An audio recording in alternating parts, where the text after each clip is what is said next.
We kind of knew what we were getting ourselves into. Once we take contact, it's kind of like, here we go again. Sometimes it doesn't even seem real. About a 4-hour firefight. Operation Apache Snow 2. The mission that day was to disrupt the enemy within that area. Once we started to cross this big open muddy field, they opened up on us. Let's go!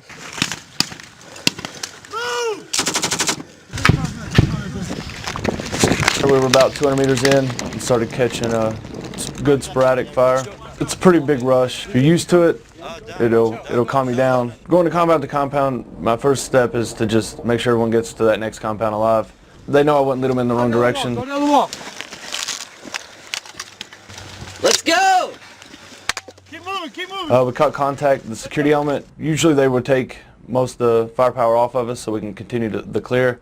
But we were getting hit from 3 different directions, so we had to continue and help the security element out. Air was reporting what was going on around us. Some families started to kind of flee the area. I mean, we got the vibe right off the bat that we were going to get hit, so everyone's head was on a swivel. During initial contact, I was in the middle of that field. I got pinned down for a second. That's when one Marine got struck in his Kevlar. Instincts just kicked in at that point. The Marines who were in those security positions already knew what they had to do, and they immediately reacted to engage the enemy to alleviate that pressure off us. 200, 250 meters, max. This is a dude standing there watching, observing. You've never really seen the terrain. We work off the terrain model, hopefully get as much knowledge as we can about the place before we land, and you don't really know if you're going to land in the right spot or not.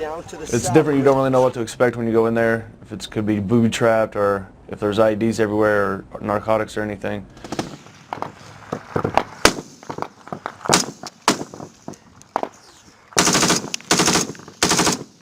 Rounds were bouncing off guys' protective armor. We took a casualty. At that point, they immediately responded with what they were supposed to do. Marines ran out into the open, dragged him to safety while other ones were suppressing, and their actions saved that Marine's life.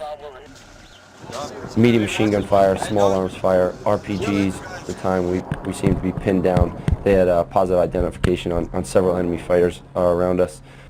The second we took contact, they immediately kicked in and reacted.